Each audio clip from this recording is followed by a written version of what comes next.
I think it's tis your cue, sir. You don't go first? We don't hear your voice first? You go first. My name is David Remnick. It's not a voice you normally hear on the show, but I'm honored to be here. I've listened to every installment of this podcast since it began. Unholy is hosted by two journalists of enormous distinction and they're friends that always make me think. Whether I agree or I disagree, I'm always learning from what I hear on Unholy. It's one of the great pleasures of my week. So, last week, Jonathan played hurt, as we say in football world. He had a bullfrog in his throat and a virus in his being, didn't he, Yonit? It sounded like that. It did. It really did. But this week, wisdom told him to take the rest he deserves. So, Jonathan, we wish you well and hurry back. But until then, with my apologies, you get me, an editor from the pages of The New Yorker, who himself has been run weary by the first 6 weeks or so of the second term of you-know-who, of Donald Trump. And in every sense, it's been exhausting. Exhausting by design. Elon Musk and his team of doziers running amok in D.C. with laptops and machetes. You've got Kash Patel and Tulsi Gabbard installed as heads of, wait for it, national security, bringing shivers to the soul of Americans and allies everywhere. And in the realm of foreign policy, there's been Trump himself taking maniacal delight rattling the collective nervous system of the world with, for starters, his recent Oval Office assault on no less than Volodymyr Zelensky, an assault that, if carried out to its logical end, could do nothing less than realign the United States with Vladimir Putin's Russia and undermine NATO. And finally, and probably the center of much of our conversation today, Donald Trump has set out to reorder the terms of the debate about the Middle East. He suggested, I'm just throwing it out there, that the Palestinians leave the Gaza Strip or be made to leave it. Well, the Strip is turned into Cap d'Antibes. And we'll get a chance to discuss what's going on in Gaza and with Hamas, especially with Michael Milstein later in the show, Michael is a former intelligence analyst for the Israeli security establishment. And finally, no less worrying, and maybe we could discuss this in the light of the long-running evolution of Benjamin Netanyahu.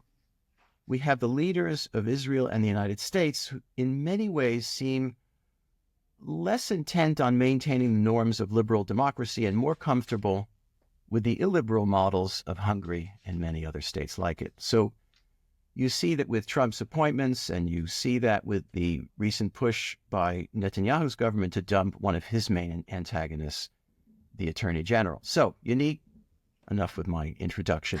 I am really honored to be here with much to discuss. And we're honored to have you. And I just want the listeners to know that you asked me to go over the text, which I think was the peak of my journalistic career. And I could definitely retire at this point. I'm still waiting for notes. Well, we should mention that two other topics we might be discussing, two or three, would be the New Yorker's centenary. Maybe you know something about that, and the Washington Post, and the film that won the Oscar for a documentary film, which we will discuss as well. And as you mentioned, Jonathan is somehow down with the flu. There's a saying in my household. I'm just using the word household. It's actually my saying, but I tend to say that only a woman who went through labor can relate to the pain of a man with a flu. So he's really suffering. He really is suffering, and we're taking this seriously. So we wish him well. You are the guest co-host, the honorary guest, and you decide what we start with. Do you want to roll the ball with Trump this week? Sure. I think, I don't know if you feel this too, but I've got lots of people that I run into or I go out to dinner with, and the first thing they announce as you sit down at the table is, I don't want to discuss it. It's very different from the first term. That's very non-Israeli, yes. It breaks down very quickly. But, the first term, people sat down and the first thing they wanted to do was discuss with this new fascination or horror or whatever the first weeks of the first Trump administration. Now that we know so much and the temper of it is quite different and much more unleashed, and in a certain, in my view, Yonit, kind of diabolical sense, more competent. It's much more unnerving, much more worrying. A lot has been, and I put this air quotes around the word, accomplished in these opening weeks. So people really are frightened and they react to it in different ways and they feel powerless. But that I think that's a posture that nobody can afford, much less journalists. When we're looking at the sort of comparison, the Trump 2.0 versus Netanyahu, I'll call it 6.0 because it's his sixth right, government. Exactly.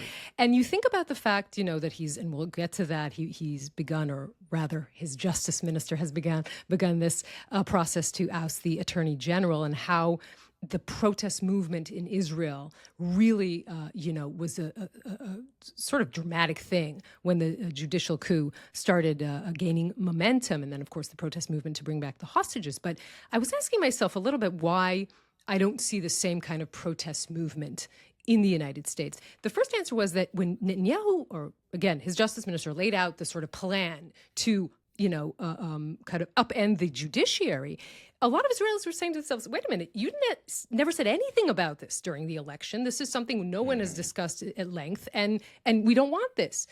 But Trump said specifically what he was going to do. He detailed it very, meticulously. 100%. And they, people voted for him. So what is the protest now? Are you protesting the fact that he's doing what he promised? I mean, is that part of the reason why we're not seeing, people in the streets protesting this? The first time around, people couldn't believe it had happened. Mm-hmm. They just could not believe it had happened. I remember interviewing Obama when Trump announced for the presidency the first time around, and he treated it as a kind of joke of late night TV. He thought, I think the phrase he used was it would be a great skit on late night TV. And then the next thing you know, a reality television star and a kind of low rent real estate mogul who had been, a figure on the jokescape of New York life was suddenly the president of the United States. But in that first term, he didn't know very much about, running a gigantic federal bureaucracy and a government. And so he appointed people that were conservatives, to be sure, but they were conservatives that were broadly within the range of imagination and the Republican establishment, Jim Mattis and people like that.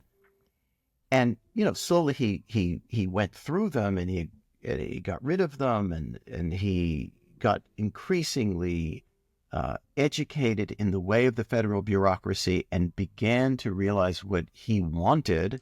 Mm-hmm. And then he went through the experience of losing and not believing. He lost all the history we know. So he has had many years to prepare both himself and a plan for a second term. Yeah.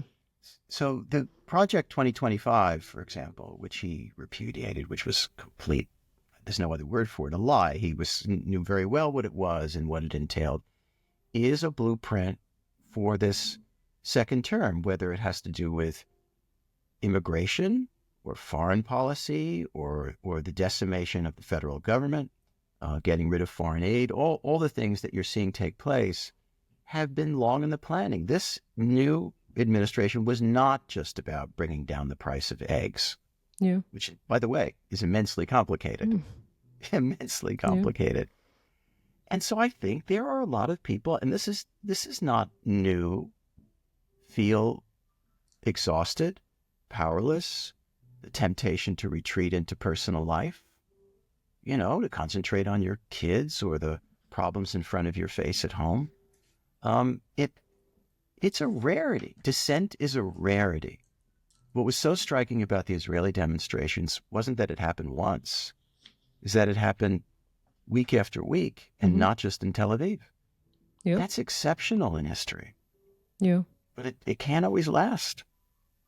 Yeah, and also Israel is a small country. To organize a relatively large protest in a place that's visible is probably easier than if you're trying to connect, people who feel, disenfranchised in New York, California, and New Mexico, whatever. It's a harder thing to do. So I see the protest online, but I don't see it in the streets, which I find. And here you have to acknowledge one other thing that's exhausting to opponents. Mm-hmm. Trump won. He won. Yeah. He won all the. Now he won bigly, far as more. Will say. He won far more narrowly than he says. He makes it out as if he it was Reagan Mondale or LBJ Goldwater. It was nothing like that. Or FDR against Herbert Hoover. It's nothing like that. But nevertheless, he won. And I think a lot of his opponents, which is a huge part of the country, it's very hard to take this on board. And they're on their collective back foot, whether it's people, Democrats in Congress, or people in the street, and everybody's sort of waiting for the courts to do what they're going to do. But I think real opposition, if you wait long enough, a lot of damage is going to be done. Yeah, I mean, in the meantime, it's already happening. In the meantime, it's an interesting, as an Israeli, you look at these images of the hostages who have been released, some of them really very recently, coming to visit Trump in the Oval Office and saying to him things like, "Thanks to you, I'm a free man. You saved our lives." One of them, Omer Shem Tov, saying, "My family believes you were sent by God to release the other hostages."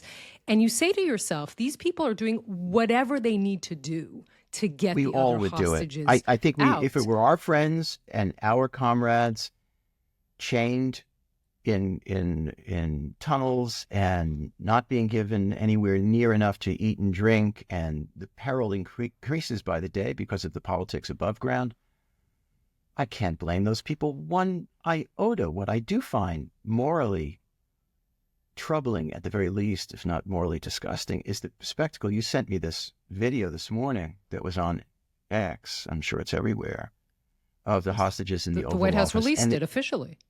Right, and they're arrayed around the desk, and Trump is sitting behind the desk, acknowledging the hosannas of these poor, brave people. He doesn't even get his tuchus out of the chair and stand up. Joe Biden had many flaws, but I think you can imagine what Joe Biden would have done. He would have been on his feet, no matter his age, and he would have embraced those people and would have wanted to be seen embracing those people. Trump behaves like a sovereign and allows the praise to wash over him as his due. And it's part of the picture. But you can't avoid thinking that 5 days earlier, when Zelensky was there in that same situation, and if you wanted to play it smart, perhaps a little bit of that had to be said in that way. Whatever you think about the way that now things look in Washington, I mean, you think of that difference, again, as an Israeli. On the one hand, who respects democracy, seeing these images with Zelensky and sort of being taken aback by this, and then on the other hand saying, perhaps without Trump, they're right. There wouldn't be a deal. And so you kind of have to hold both of these things in your head at the same time. It's a very difficult thing to do. Well, on the Zelensky incident, there are two theories of the case here. One is, and I hold this first one, is that it was just an ambush. It was a mugging. Mm-hmm. That J.D. Vance and Trump wanted by design to humble and even humiliate Zelensky in front of the press so that he'd be on his back foot in any negotiations. Because I think what they want a deal. They don't care really about the nature of the deal. They're not looking far enough down the road about European security. They certainly have contempt for the Europeans. And they wanted Zelensky to leave that White House utterly humbled and not feeling like the great hero of both Ukraine and Europe and even the Western world. That's one theory of the case. The other that I don't hold with, but I understand it, and maybe you agree with it. I heard it from, for example, Julia Ioffe, who writes for Puck and is very expert in the ways of Russia and Ukraine and the rest, is that Zelensky was... It goes without saying that Trump is undisciplined and a brute and all the rest, but that Zelensky should have been more disciplined, that he should have basically eaten shit and humbled himself even more and kept his counsel and kept his mouth shut.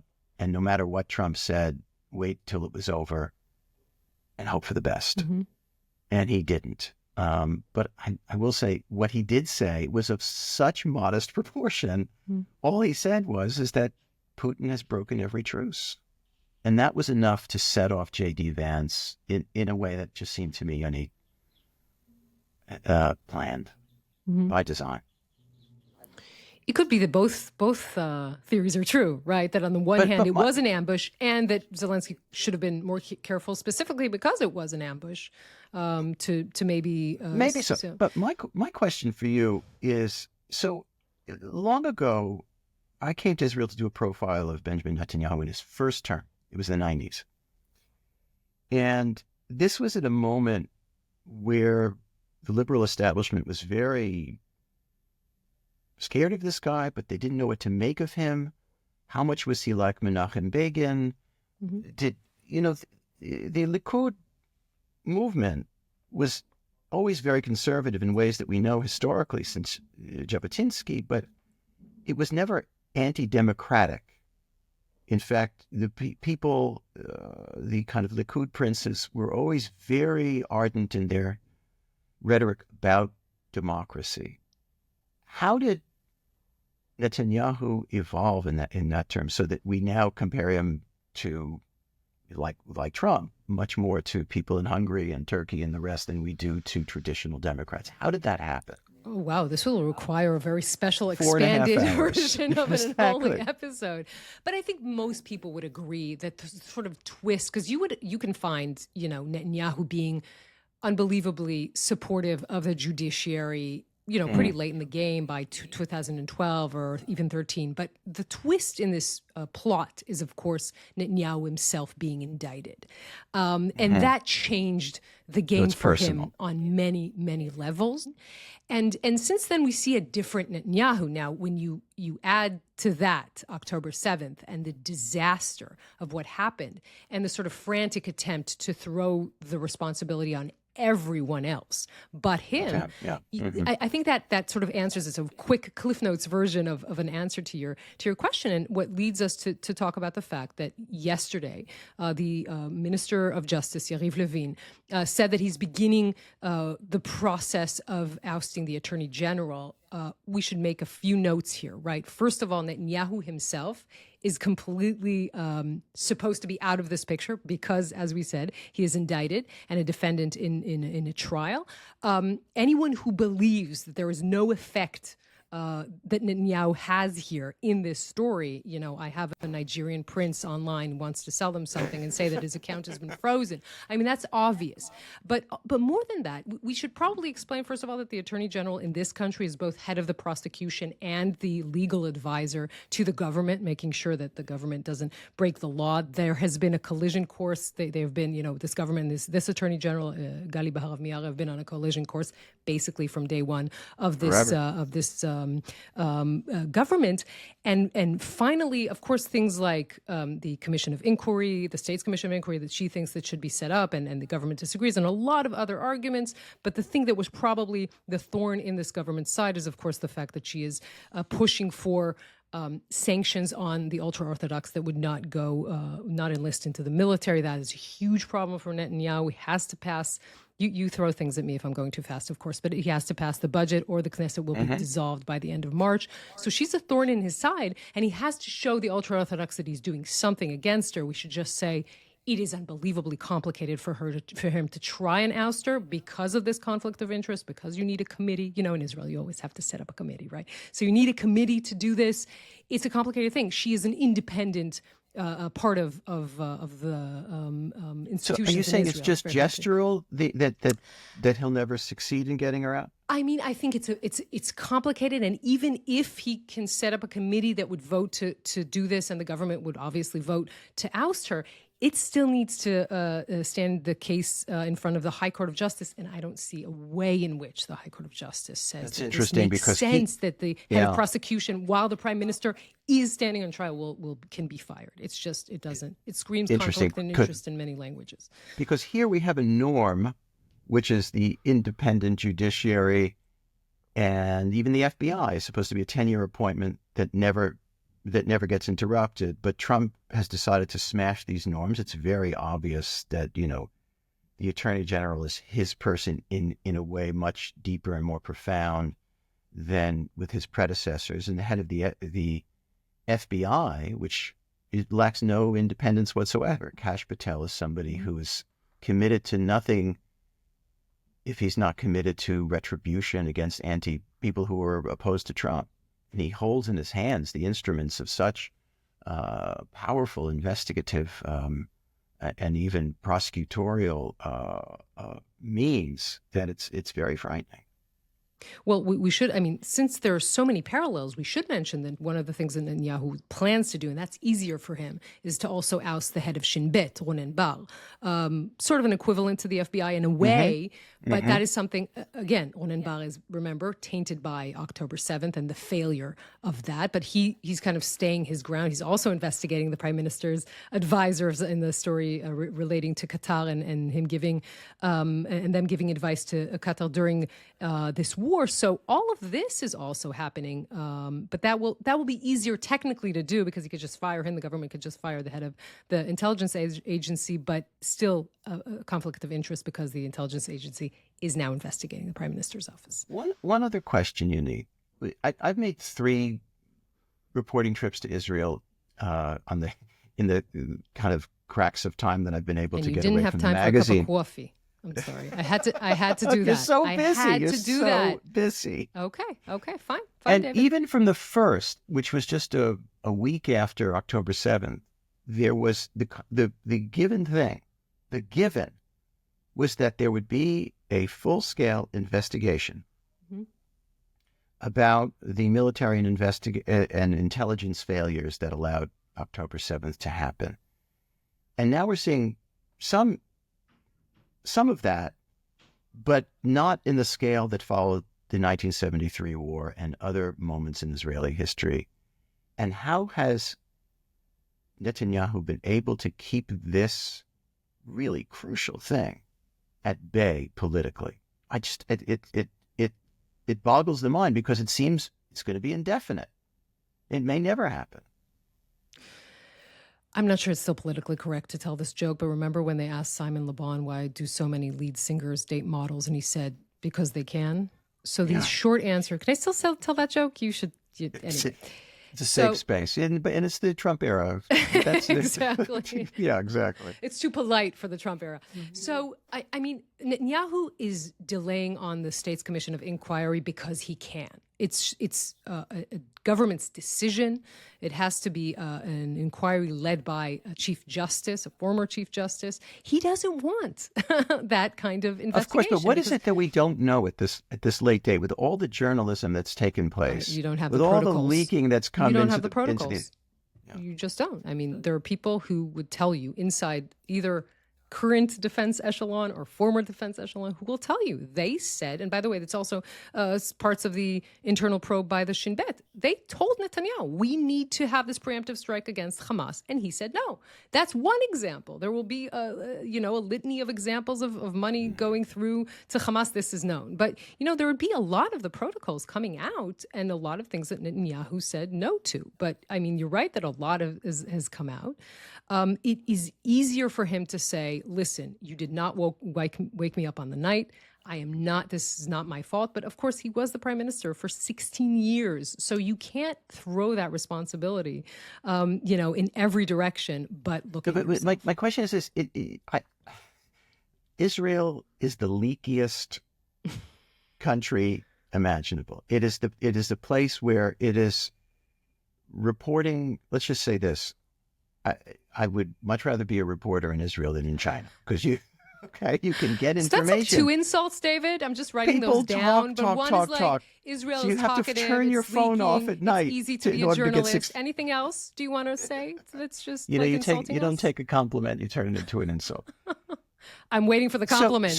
So by now, what I've read, even in my limited ability to read it in the English language press from Israel, which is still a lot, and then what's coming out in the New York Times and the Journal and so on, it's a hell of a lot of detail about who knew what when, who called whom early in the morning.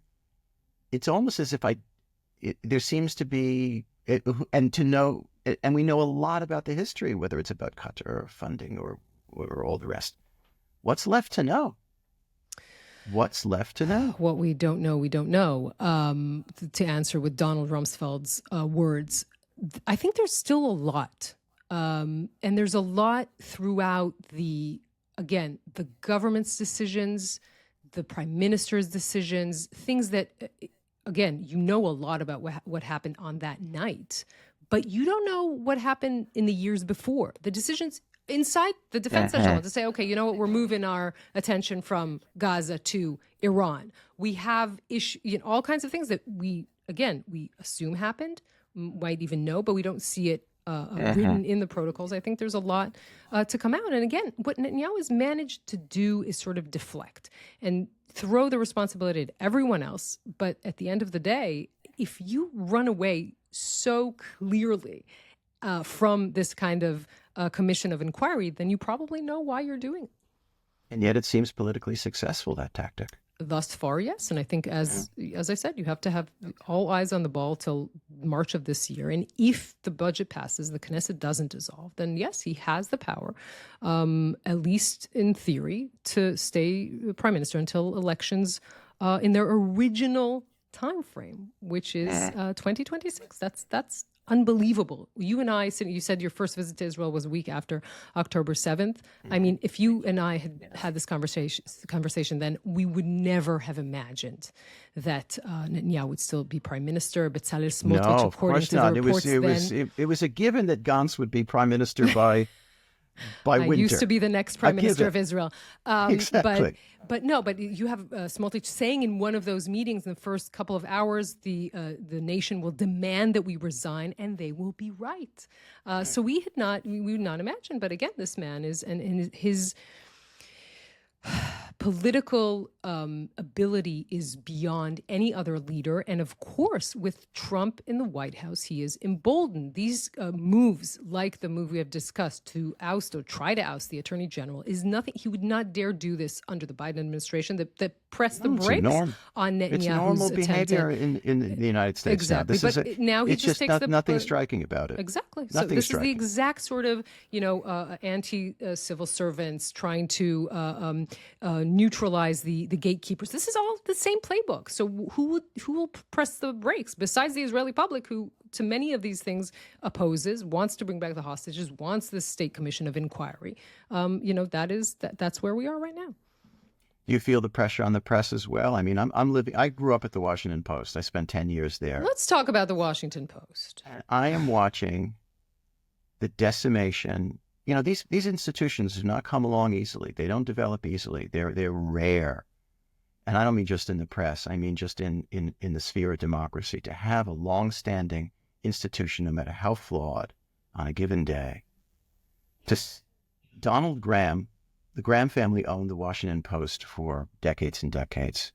And it started out as a not very good newspaper, and it became, at the very least, the number 2 newspaper in the country. It was the newspaper of Watergate, Pentagon Papers, and so much else. And Donald Graham, because of the change in technology and so many other factors, ran out of money. He did not have the money to develop the Washington Post for the next generation. And he set about looking for an owner who did, but who would retain the independence, the editorial independence of the Washington Post. And after a long search, he settled on Jeff Bezos of Amazon. And Bezos bought the Washington Post for less than half the price of his boat. No kidding. $250 million. His boat's worth over $500 million. And for a while, for a good long while, notably the entire first Trump term, he had a fantastic editor in Martin Barron, and the Post performed like a well-tuned Ferrari. And it was very competitive with the Times and others. And that was good for democracy. It was good for journalism. And it attracted subscribers, too. Mm-hmm. And something has happened in this second term such that Jeff Bezos has decided that in order to impress Donald Trump, because he has much bigger business with Amazon than he does with anything else, he is going to make a number of gestures so that Donald Trump won't give him any trouble.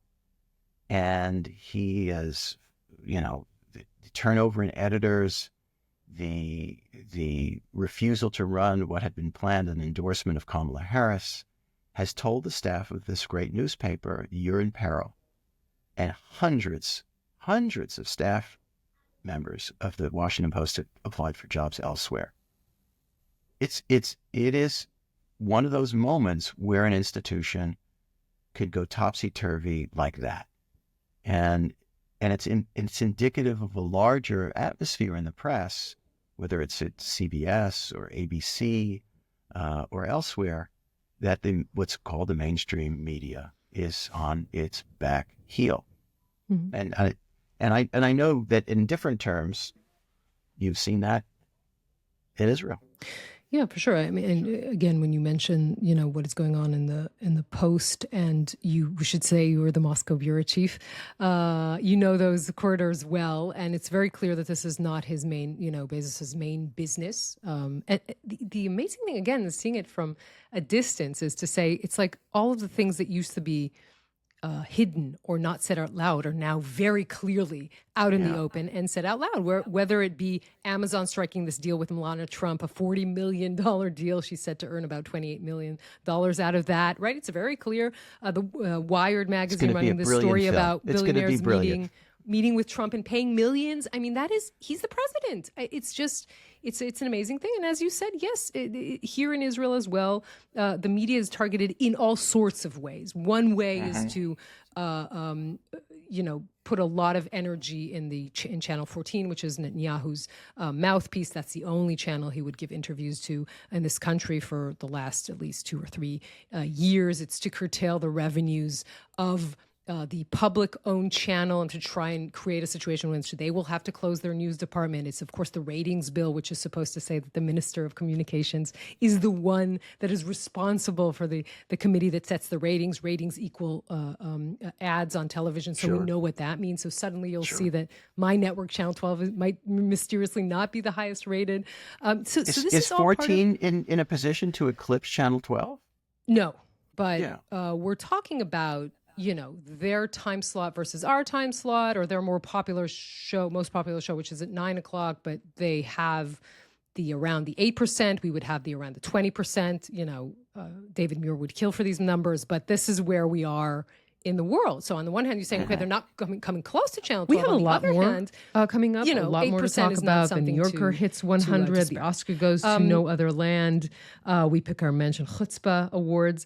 But before that, our conversation this week, a year and 5 months exactly to the day since October 7th. And we want to ask how strong Hamas still is in Gaza and the future of Gaza in relation to Israel and to President Trump.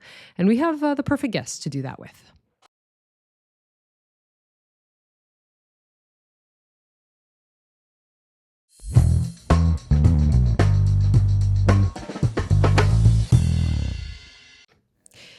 Dr. Michael Milstein is one of Israel's top experts on Hamas and the Palestinian arena. He's the head of the Palestinian Studies Forum at the Moshe Center in Tel Aviv University. In the past, he held the Palestinian portfolio in the military intelligence unit of the IDF, and he's just one of the smartest people on Hamas. We love having him on. Unholy, Michael, thank you for coming back. Thank you. Thank you, Yonit. Thank you, David. Good to hear from you. It's very good to hear from you. I think we have to start with President Trump, which on the one hand, again, I'm trying to find the method here. On the one hand is, handing down an ultimatum to Hamas saying, release all hostages now or it's over for you. And on the other hand, reports on these direct negotiations with Hamas, the United States negotiating directly with terrorists. What does all this do? Like, how do you read this as we are perhaps heading to this second phase of a hostage deal? Yeah, and Yonit, we are actually not the only one who are confused because all these messages, and by the way, you can also add several messages from the last hours about maybe a progress in the negotiations over the second phase of the deal. So it's one big mess. But if I want to concentrate on the thing that the whole Middle East is dealing today, I mean Trump's announcement. Well, I personally must admit that from my point of view, it's a kind of a repeat on the experiment that we in Israel we are conducting for 17 months. I mean, the attempt to elaborate threats and maybe even to promote more power toward Hamas in order to make its positions more flexible. And it's a kind of return to the same point.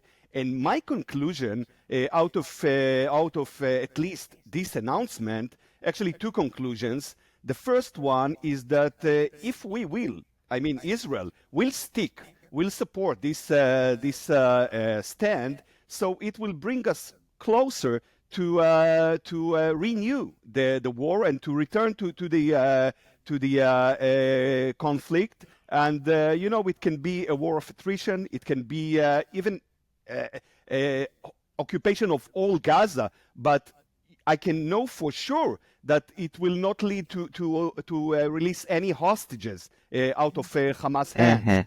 And the second conclusion, and I'm asking myself, and actually I'm asking the whole Israeli public, after so many Israelis supported and were really fascinated by the announcement of Trump, do we really feel that we improved our basic understanding about Hamas? For 17 months, we believe that more and more power will make this organization flexible, will convince him maybe to evacuate Gaza and to leave its arms, and maybe even to give us hostages without any price. And I must admit, that it seems that we are still. We still prefer slogans and all kind of theories, and not to really to hold the realistic alternatives in Gaza. Well, let's move beyond slogans and theories. Let's get to the understanding of Hamas that you can give us.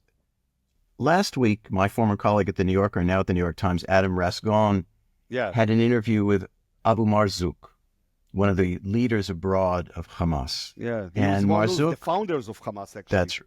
Who spent a lot of time in U.S. jails. That's right.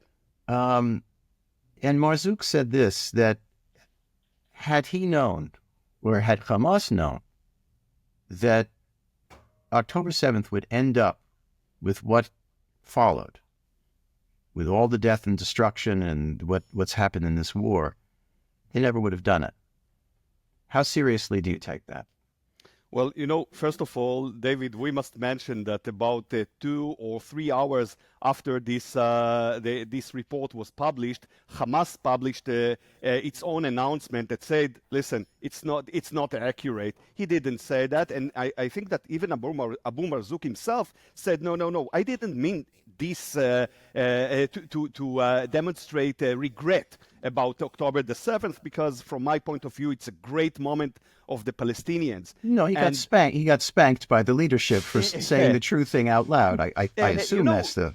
Regarding him, I'm quite sure, he's not a moderate, he's hardliner in Hamas. And I'm quite sure that, they actually, they knew that this address, the New York Times, it's a great opportunity from their point of view to demonstrate maybe a softer or more moderate image to the world.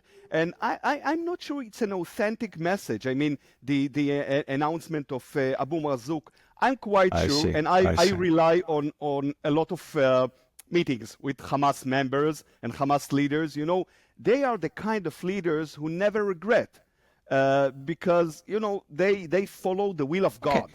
Well, then maybe a more serious question is this: how strong is Hamas at this point? We've seen these ceremonies where they every Saturday.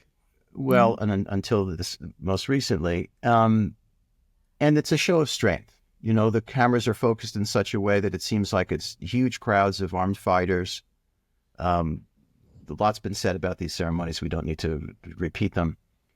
But how strong are they really? What sense in terms of numbers? How many fighters are there? In terms of equipment? What's left?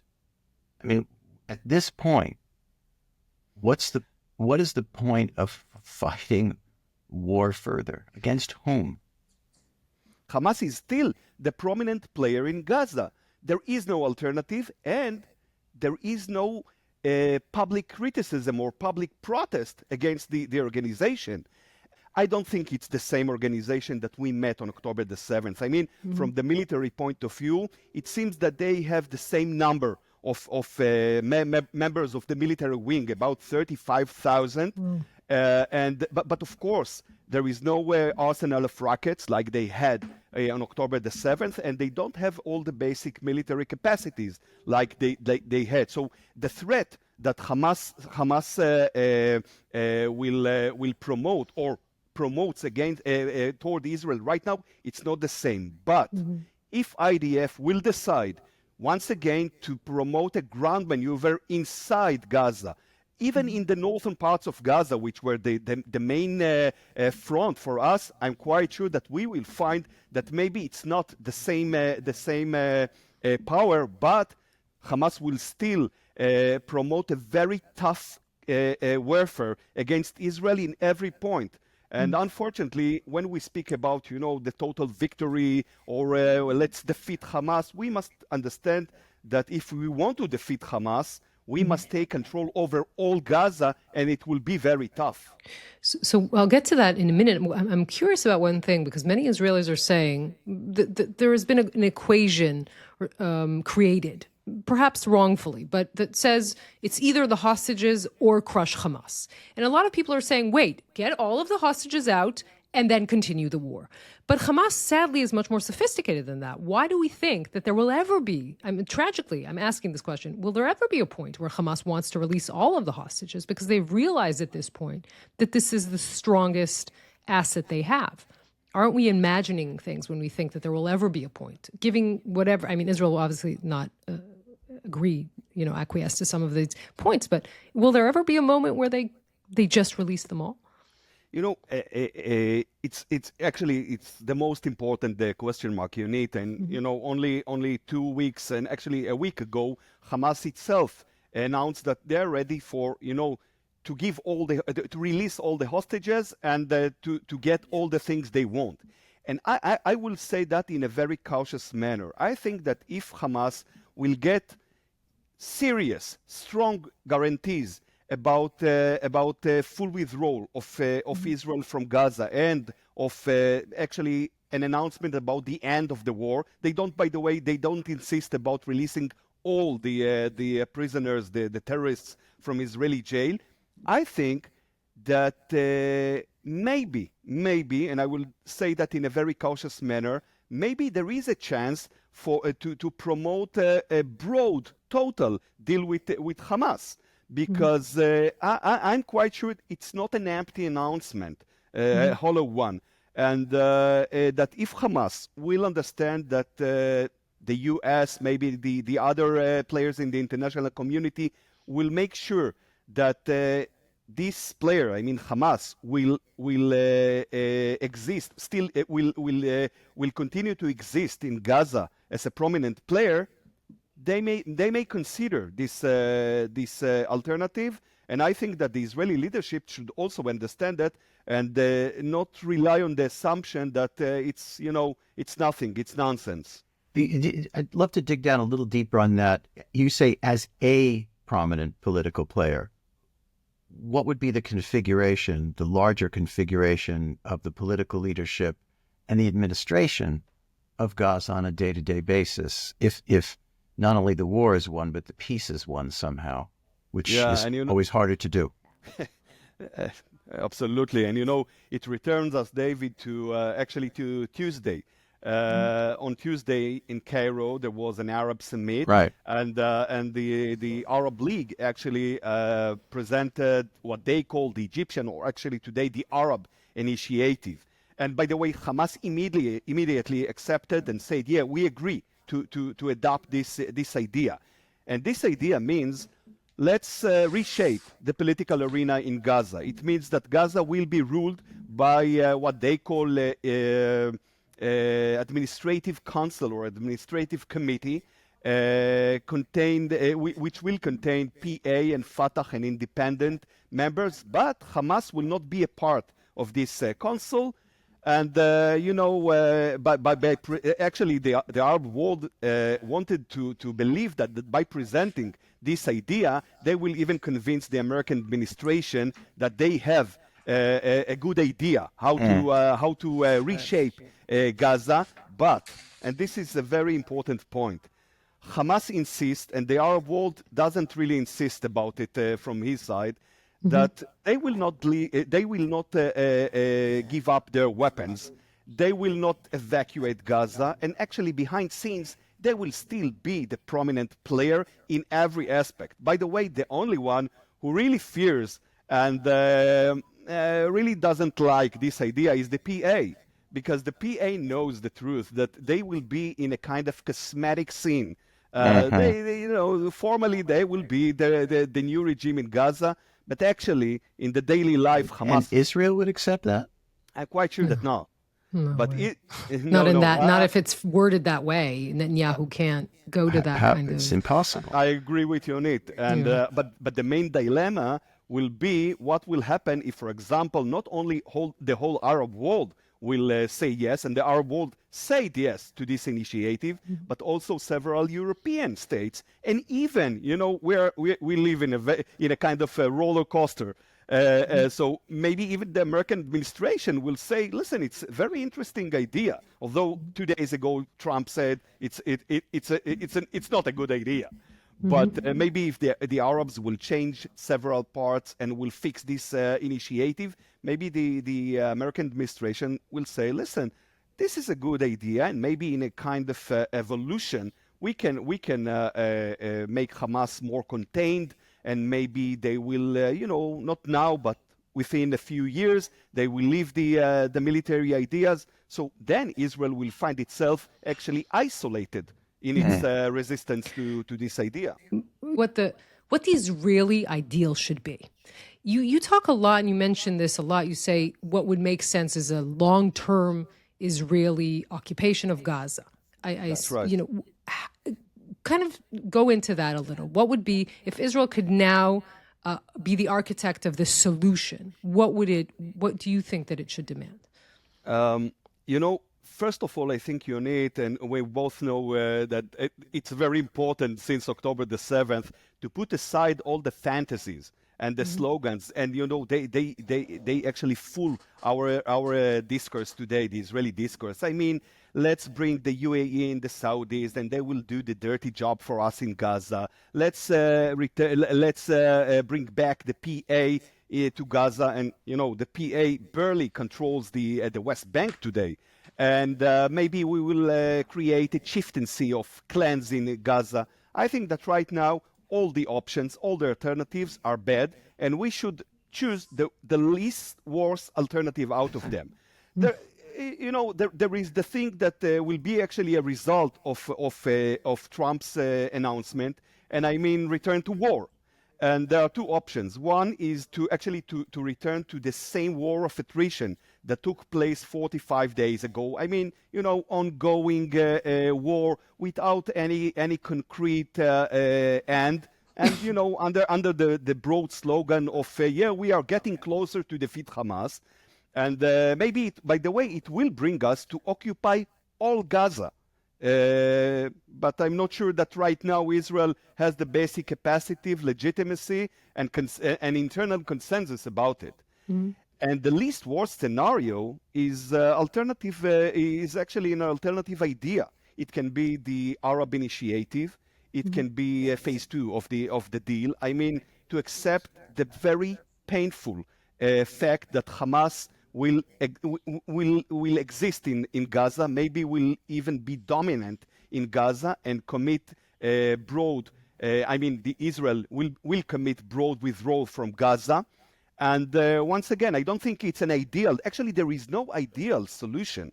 But only after releasing all the hostages and only after this phase, we can start speaking about the long-term plan. Actually, it's a historic plan about how to occupy Gaza, because we cannot coexist with Hamas. It's obvious that, it's like living with the same monster or the same tiger in the same room. We must plan a very detailed, very long-term plan about how to occupy Gaza, stay in Gaza, not to get into places and then to get out of them. And I will be very cautious to assist the Palestinians to create alternative. It won't be easy. It won't be a very quick move. But unfortunately, this is the least, once again, the least worst alternative out of all the other fantasies. David's thinking, so I'm going to stick in another question. But I was. I really hope that I didn't make I'm you just too thinking much how pessimistic. miserable. I'm just thinking how miserable all the alternatives are. If I'm being honest, Yeah, but you don't mean resettle Gaza. You mean occupy it to eventually, in a way, transfer it to an authority that could actually deal with what is going on there. But that's what years. There's no end to the problems that go with that. When to Palestinian ears, the words "eventually," obviously, it's not means easy. since forever and without end. Yeah. I agree, and of course, Yonit, I reject, I oppose the idea of reestablishment of settlements in Gaza. This is not the solution for the historic problem with between the two communities. Yeah. Well, it's clear that there isn't a bandwidth. I don't know if it's clear. It's a question whether there's a bandwidth inside Israel and there's a bandwidth around the world. Perhaps the Trump administration would allow Israel to do this because there's no red line from that administration. There's something I want to ask you, which there's been this argument in the studio. You weren't there. Usually when you're there, I throw the ball to you and then I know the answer. But there was this argument whether Hamas, they were always the bad guys, and anyone who lived in Israel in the 90s remembers the buses blowing up and all of that. But it does look, after October 7th, and what we've been seeing since, the sort of sadism, the torture of civilian hostages, it does seem like they have been radicalized, that it wasn't like one of the interviewees in my studio who's head of senior official in the Shin Bet in the past, John Ben Hanan, told the story of how someone, committed murder, a Palestinian terrorist committed murder, wanted to be accepted into Hamas, all this inside an Israeli prison. Hamas said, this was 2011, no, you also committed rape. This is beyond what we would accept. Obviously, that has changed. So has it really been radicalized? Well, I'm not sure, Yonit, because, I met Hamas members and leaders 20 years ago. And I read, when you compare the text of Hamas today and the texts that were published 30 years ago, and interviews of Hamas members and leaders 30 and almost 40 years ago, actually you find the same cruelty, the same dehumanization of Israelis, the same legitimacy for any kind of brutal violence against Israelis. I have to say that, again, if we're painting a full picture, that when you go to the West Bank, which you know 100 times better than I do, or to talk to Palestinians who are not Hamas members, they too have been radicalized. Sure. Because they've seen over 40,000 people died in equally intimate geography. People one knows have lost, not one family member, but 10, 15, 20. You meet people who before were, by the standards of the West Bank, moderates, who become radicalized and began to look at Sinwar as somebody to admire, which is horrific but true. And so the radicalization and the sense of it, again, for Palestinians, they look at treatment in Israeli jails, and we know these incidents, and they look at what's happened to Israeli public opinion and how far right it's gone and the numbers there, and they see no out, and it radicalizes them. And these are not people with green headbands and machine guns in their hands. Yeah, well, David, I agree with you that there was a kind of an attitude of radicalization. But, we must also remember that the radicalization is not only a result of the war. I mean, not only after 40 or 50,000 Palestinians were killed, many people in the West Bank, or of course in Gaza, were convinced that, we are totally hostile toward the Israelis. They are the Zionist enemy. Actually, you could find the same attitudes 17 months ago and even before. I think that today, we the Israelis, we understand, or several lessons from October the 7th, is that, the basic hostility or the basic problems between the two communities, the Palestinian and the Israelis, I cannot be convinced that this is the occupation or this is maybe the economic gaps between the two peoples. There is something deeper. When you today, and actually not today, a decade and 2 decades ago, would check the textbooks in Palestinian schools, by the way, not only in Gaza, where you could find and you can still find brainwashing total one of Hamas, but also in the West Bank. You do understand that the problems or the roots of the problems are deeper. You speak about hostility rely on the ethnic or religious or cultural hateness. And I think that, we speak a lot today about de-radicalization of the Palestinians. By the way, I think that this is one of the fantasies. This is one of the slogans. You cannot force de-radicalization on another community. But I'm quite sure that if there will be a change, it will not be only because, there will be better economic conditions or anything else, but because of the fact that there will be a kind of Martin Luther King of the Palestinians who will say, listen, we must start promoting soul searching and we must stop considering ourselves as angels and the others, the Israelis, as demons. And, by the way, Yonit, returning to the question about what happened to Hamas, I must say that when I'm trying to analyze actually if there is a difference, so yes, there is a difference, and the difference is the means and the plan of Hamas.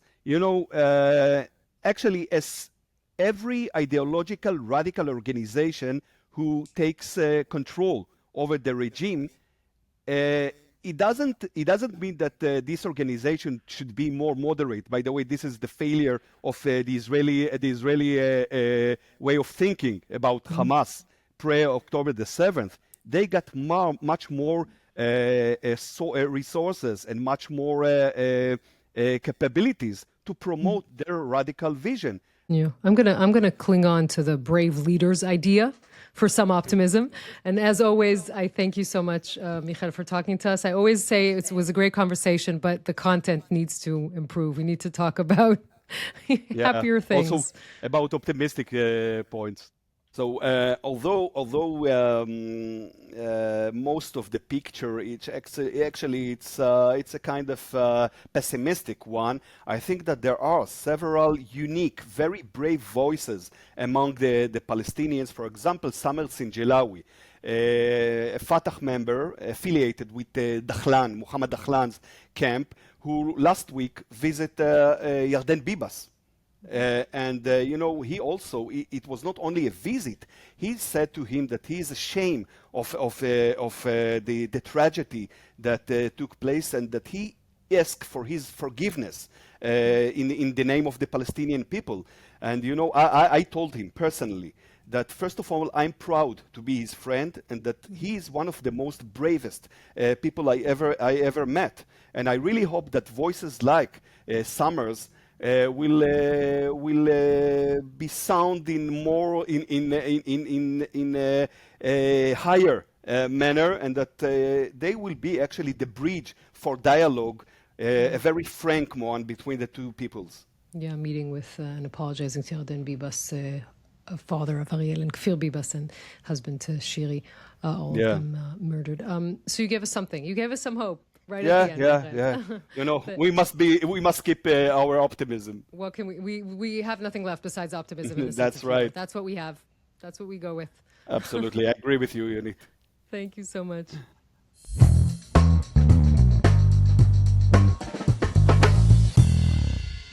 I just feel filled with cheer and optimism after talking to Michael. Look, he knows does a lot. Unholy usually leave you with optimism and cheer? All right, I'm going to reveal my secret. I listen to Unholy as I go to bed late Thursday night, and I pray for the Mensch part of things to end it. Otherwise, I'm going to fall asleep with nightmares. I think that might be the case tonight. We can reveal that you're the reason why we drop it earlier on a Thursday, because you complained that it's too late on Thursdays. And so we had to drop it earlier. Yes, exactly. It's your fault if anyone has to put the blame on someone. It's David's fault. Are we going to move on? Well, we want to say something about this conversation, besides the fact that it didn't leave you with much cheer. I think, to me, just to hear him talk about the fact that there are 35,000 Hamas operatives, terrorists in the Gaza Strip. There's an army still there. I mean, it's pretty shocking for an Israeli to listen to. He said that they don't have the same infrastructure, they don't have the same leadership. They can't pull off another October 7th now. But just to think of the fact of how many, you talked about this yourself, just the people who have been radicalized even more because of the situations of this war, because of so many dead in Gaza. It's not a as we said, a cheery conversation. I know that what he talks about when he says the occupation of Gaza gives many a chill, running down their spine. But he does make the point of saying it's not settlements. I'm not talking about that. I'm talking about some sort of presence, Israeli military presence. We know the course of history. We've seen what happens, and it's a slippery slope. And there are examples all around. The other night, I mean, I always find the Oscars long and tedious, and I usually fall asleep halfway through them. But I should tell you, by the way, The New Yorker won an Oscar. It's not just that we're celebrating 100th anniversary. We won an Oscar, which we should talk about. Yes, for a very short film, but the film that whose title seems resonant to this conversation is No Other Land, and it's a painful thing as for anyone, Israelis or anything, to watch this film, because it centers on issues of occupation and destruction of villages in the West Bank, near Hebron. But on the other hand, there is some, I don't know about optimism, but hope inscribed in the making of this film, because it's built around the friendship between an Israeli and a Palestinian, young men in their, I presume they're in their 20s. And it ends with a very powerful scene of the Palestinian filmmaker and center of the film talking about his children and what will be there for him and what will be there for his friendship with his the Israeli who lives just across the green line from him. There is no other land. And the horror and the difficulty and the intractability of this problem, which is so painful and so long-standing, is that there's too much religion, too much politics, and too little geography. And ultimately, this has to be solved. And, I hear increasingly voices of despair or a kind of extreme fury on both sides, and that's not a politics. And ultimately, we're doomed to a political settlement of some kind. And I think that film, as painful as it is, in the same way that for an American it's painful to have seen films about Vietnam or all kinds of civil rights or pre-civil rights era.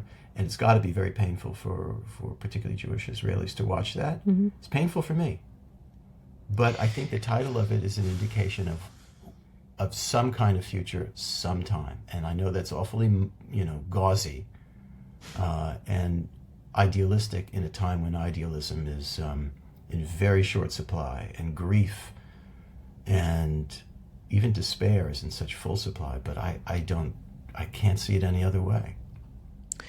Yeah, I mean, as you said, as an Israeli watching this film, it's not an easy watch. That is an understatement. But I think that you have to be able to hold in your head, all of these thoughts together. The horrors of October 7th. The fact that as an Israeli, and by the way, after Ehud Olmert, the former prime minister, actually showed the maps of what he suggested to Abu Mazen, the Palestinian leader, and what the Palestinians said no to. All of this but you must be able to hold in your head this empathy for this story, which is, it's the tragedy of this, the demolitions involved. and these families moving to live in caves with little children. And I think you put the finger right on the thing that makes this these moments of, actually, I found hope in them too, right? In these moments where Bassel Adra and Yuval Avraham, who are the sort of protagonists of this film, more so the Palestinian than the Israeli. I think that's where the film is lacking. I think the Israeli needed more of a backstory in this documentary, but they're sitting there and they're saying, you know, let's run away. This is the middle of the film. Let's run away to the Maldives. I mean, let's just escape all of this. Mm-hmm. And that's a really, those points where the connection is made as difficult. There's another moment, I don't know how deliberate it was, but really at the beginning of this film where Bassel is running out with his camera. He's looking for his camera. He's running out to document whatever is happening there. And his mother is yelling, you know, you have to eat something before you leave. That was just a moment where you knew that Palestinian mothers, like Jewish mothers, just the same thing. They're all going to tell their sons, go eat something before you leave. As I said, look, it's not an easy watch, and for Israelis sort of so traumatized and scarred by the past year and a half, it's difficult when there's no context.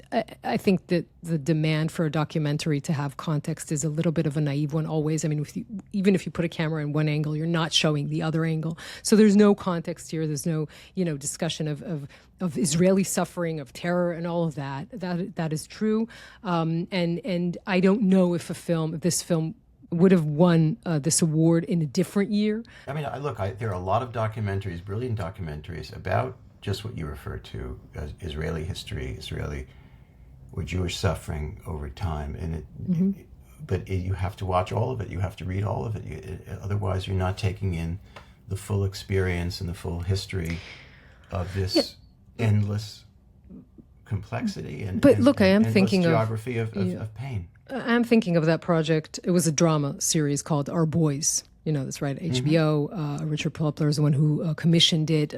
Joseph Cedar is the one who wrote it. He's the one who directed, and Chagai Levi wrote it, about the story of a very extreme right-wing Israelis murdered a Palestinian teenager after 3 Israeli Jewish teenagers were murdered. This whole story, but you have of course it's drama, but you have the catharsis of the Israeli judiciary indicting these people, the Israeli intelligence, Shin Bet, finding these people. So you have all of that. Here there's no catharsis. You don't have the, besides obviously Yuval, you don't have the good. That's fair, Israelis, and yet it makes us think about the course of the judiciary in your country and mine of late. Yeah. I still am an advocate of the fact that the judiciary here is an independent one, but it doesn't give you that kind of feeling. But it's still something that we should discuss and not ignore in any way. For sure. Let's talk about The New Yorker, which you have loosely connected to, but we should mention. I've been around The New Yorker since 1998. 92 as a writer. But as an editor? And since that time, I've been coming to Israel to report from time to time. But it ain't about me. It's about celebrating a 100th anniversary of a thing that began as a satirical, funny, escape from the news, jazz age invention in 1925 by a guy named Harold Ross. And it kind of widened its aperture, Yonit, over time, and especially during the Second World War. Suddenly deeper reporting, profiles mixed in with the humor, and this very strange and wonderful concoction took on a certain meaning and certainly built an audience in the United States. There's really nothing like it.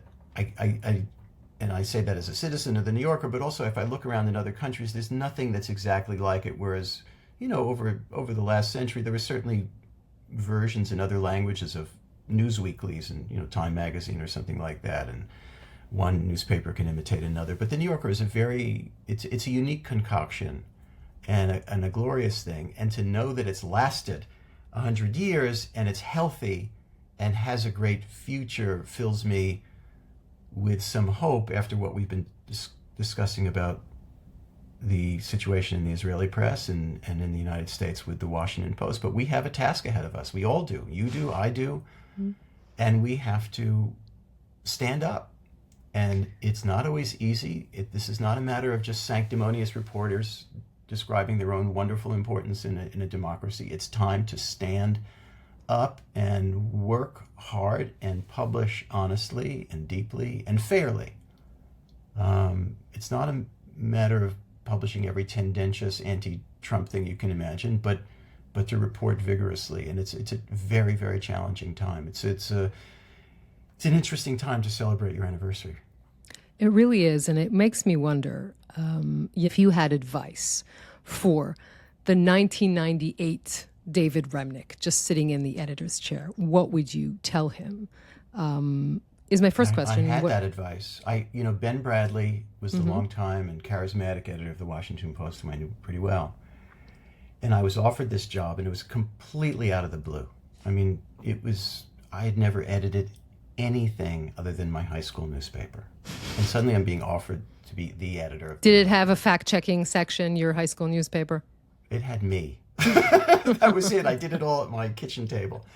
And I called Ben Bradley and I said, well, should I do this? And he said, well, I have one great piece of advice for you. And I said, what was that? And he said, have a great owner. And he had Katharine Graham. Mm-hmm. And that was everything to him. And I didn't know much about the Newhouse family. I really didn't. Reporters don't have that necessarily an intimate view of their own institution sometime. And it turned out that I did. And I had and retain this editorial freedom from the Newhouse family that is essential. You can't just have it from the First Amendment. We live in the real world, and the real world either has an owner who shrinks in front of power or knows enough about the importance of what he or she owns to stand up. And that's the advice that I guess I would give to a young editor who had this unlikely thing visited upon him or her in the future, is you have to have somebody behind you who's going to stand up with you and, knock on wood. So that's good advice, and I'd said that's good advice to whoever will be the editor in 27 years. But I wonder if the New Yorker would still be the same. We'll still have the long form. We'll still have the fact-checking. We'll still have the cartoons. We'll still have David Sedaris, like in a decade or two. Will that still be the case? Yes, it will be. Mm-hmm. And if not, over my dead body. I mean, really. I mean, there comes a time when you devote your life to something, your family, obviously, and your friends and the people you love, and your country, particularly if you can find it supportable. But if you're lucky in your work, there's something worth fighting for. And I think this is absolutely one of those things. Okay, but the right answer to what you would give the young David Remnick, what advice you would give him, was buy Facebook stock and buy Facebook stock and treat Donald Trump seriously. That would be. But okay, whatever. Yeah, get a good owner. Trust your owner. That's and fine. Exercise in the morning and all those things. Exactly. Should we do Mensch's? We should. And their opposite? Mensch and Chuzpah.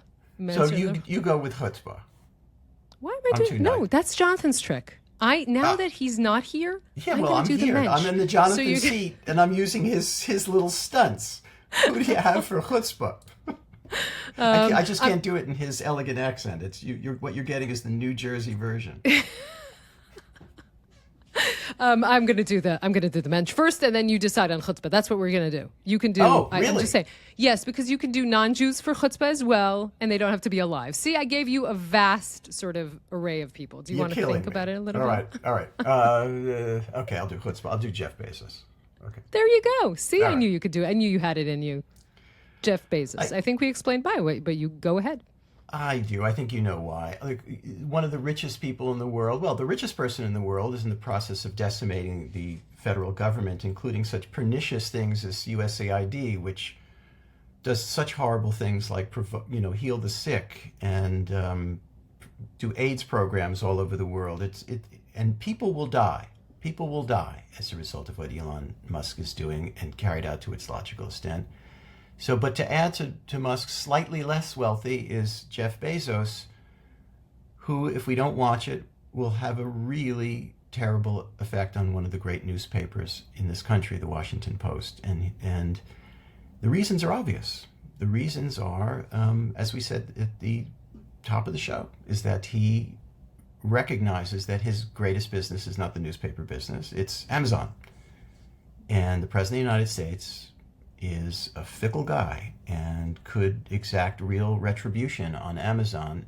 And so Jeff Bezos is willing to sacrifice, starting with the op-ed section, with the opinion section, a great measure of its Catholic view of opinion. And I think that's the start of something really dangerous. So he gets the award. He gets is it a trophy or a booby prize or what? It's a trophy. It's a trophy. Yeah. But it says Chuzpah really big letters on it. He's got so we'll send it to him. We'll send it to him via Amazon packaging. Exactly. An Amazon drone, actually, because we can do that here. So I will give the Mensch Award to someone who does not exactly want to be in the spotlight. She is Sharon Halevi. She's the wife of the former chief of staff of the Israeli military, Herzi Halevi. And this week, when she was at the ceremony with him, Eyal Zamir is now the 24th IDF chief of staff. But what Israelis saw was the fact that she had bracelets on her arms up until her elbows. These were all bracelets, memorial bracelets made by families of fallen soldiers. And she has been for the past year and a half going and meeting all of the soldiers that were wounded or the bereaved families of soldiers that were killed either on October 7th or after. These are in the hundreds of visits.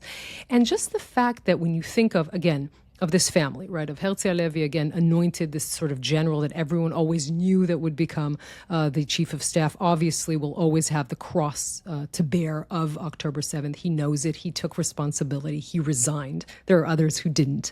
And he officially did that this week. And the fact that, the first thing that he did with his wife was to step out of the Kiryah, the sort of offices of the chief of staff in central Tel Aviv, and go over to the hostage square, as to say, this is the most important thing. And I think that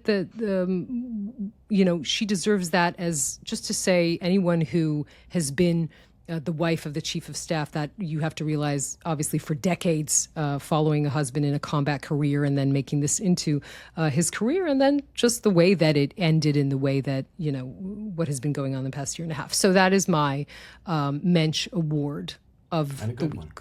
And a good one. And of course, a special Mensch Award to David Remnick. I hope Jonathan's throat heals and that he recovers and he's maybe a little tea with lemon. No, I think he should be worried that you might be taking a spot. I don't think that. You know what? I'm making my move. I'm making a big move. That is what I think should happen. I don't, that whole Here we tea come thing. in the left That's lane. just. This is my, diabolical plan. So he should be. Yeah, I think that if anything would make him feel better quick, this is what would make him feel better. I think it's going to work. Not the tea. I think it's going to work. Okay. Yonit, it's been a pleasure. It's been an honor, David. Thank you so much. Be well.